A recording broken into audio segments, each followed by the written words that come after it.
এখানে 3টে উচ্ছে রাখা ছিল। আমি ভাবলাম কি করা যায়, দেখি প্রথম ধুয়ে নেই, তারপরে দেখি কি করতে পারি। চলুন দেখে নেই। বাংলা টেস্ট চ্যানেলে আপনাদেরকে স্বাগত জানাই। এই যে আমি উচ্ছে 3টে ধুয়ে নিয়ে এসেছি আর 2 দিকেই কেটে ফেলে দিচ্ছি। এখন ভেবেছি এটাকে একটা গ্রেটার দিয়ে গ্রেট করে নেব।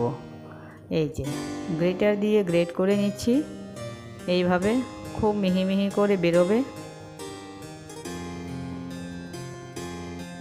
এই যে আমার গ্রেট করা হয়ে গেছে উচ্ছে 3টে। এখন এর মধ্যে একটু লবণ আর সামান্য একটু হলুদ দিয়ে এটাকে মিক্স করে নেব ভালো করে। এই যে ভালো করে মিশিয়ে নিচ্ছি। মিশিয়ে তারপরে প্রায় 10-15 মিনিটের জন্য ঢেকে রেখে দেব। 10-15 মিনিট ঢাকা থাকলে কি হবে, উচ্ছে থেকে জলটা বেরিয়ে আসবে। এই যে 15 মিনিট পরে আমি ঢাকাটা সরিয়ে দেখছি জল ছেড়ে দিয়েছে। এখন এটাকে চিপে নেব। এই যে হাত দিয়ে ভালো করে নিগড়িয়ে নেব। এই যে এইভাবে জল দেখুন কত বেরোচ্ছে। এইভাবে জল সব বের করে দেব। আর জলটা না বের করলে অনেক বেশি তেতো লাগবে, আর এত বেশি তেতো খাওয়া যাবে না।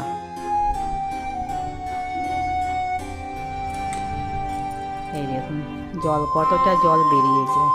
এখন এর মধ্যে বেসন দিচ্ছি 1.5 চামচ বেসন দিয়েছি, আর একটু সামান্য হলুদ, ভাজা মশলা, তারপরে কাশ্মীরি লাল লঙ্কার গুঁড়ো। এইটুখানি জিনিস দিয়ে এখন এগুলিকে ভালো করে মিশিয়ে নেব। হাত দিয়ে মেশাতে হবে, চামচ দিয়ে তো হতে পারবে না, হাত দিয়েই করতে হবে। এই যে ভালো করে মেখে নিচ্ছি।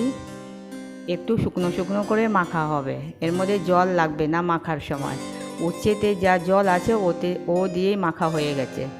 এই দেখুন এখন বড়া দিয়ে দিচ্ছি গরম তেলে, আর লো টু মিডিয়াম ফ্লেমে এটাকে ভাজবো। একদম মুচমুচে তৈরি হবে, আর ডাল ভাতের সাথে খুব ভালো লাগবে। একবার এইভাবে করলার গ্রেট করে এরকম করে বড়া ভেজে খেয়ে দেখবেন, খুব ভালো লাগবে। আমরা তো খেয়েছি, আমাদেরকে খুব ভালো লেগেছে।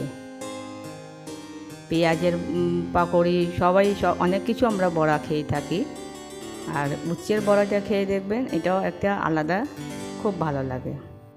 এই যে এক সাইড হয়ে গেছে, তা আমি আরেক দিকে পাল্টিয়ে দিলাম।